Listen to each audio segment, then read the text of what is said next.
Денешната трибуна беше окарактеризирана како непартиски, на која добродојдени беа сите оние добронамерници кои сакаат да им помогнат на фудбалскиот клуб Брегалница во оваа незавидна ситуација. Присутни беа голем број спортски работници, некогашни членови на раководството на Брегалница, тренери, како и некогашни фудбалери, ветерани.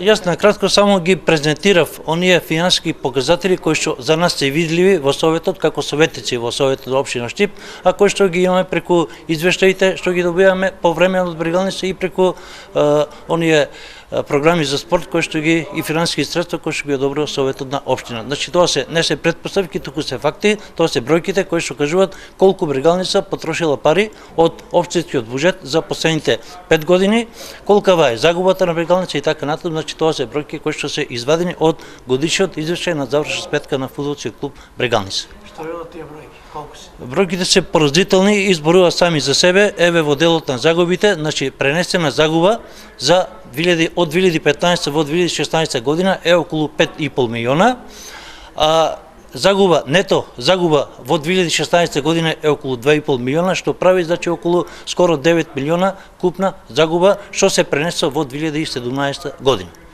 Денешната дебата која што ја организира, на која што повика Општинската организација на Социјалдемократскиот сојуз на Македонија е одлична можност да се вклучат сите стручњаци кои што ги има во нашиот град, во делот на спортската јавност, во делот на фудбалот, без никаков политички предзнак да се вклучат во оваа дебата за да ги видиме сегашните состојби, да зборуваме за перспективите на Брегалница и да ги најдеме најдобрите решенија за овој клуб кој што представува гордост за Штип и за штипјани.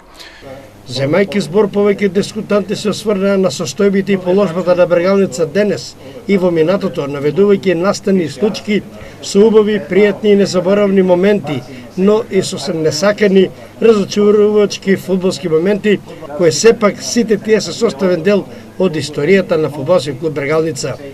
Единствена е констатацијата, скоро на сите дискутанти, дека политиката треба што поскоро да се отргне од фудбалот и спортот воопшто, за да конечно се постигнуваат забележителни резултати.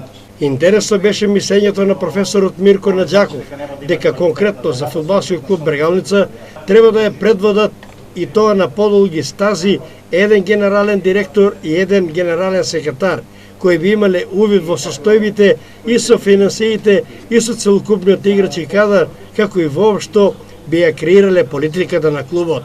Сепак, најдобра варијанта во овие моменти е кога би се имало еден спонзор кој со утврден договор би стопанисувал со фудбалскиот клуб Брегалница на подолг период.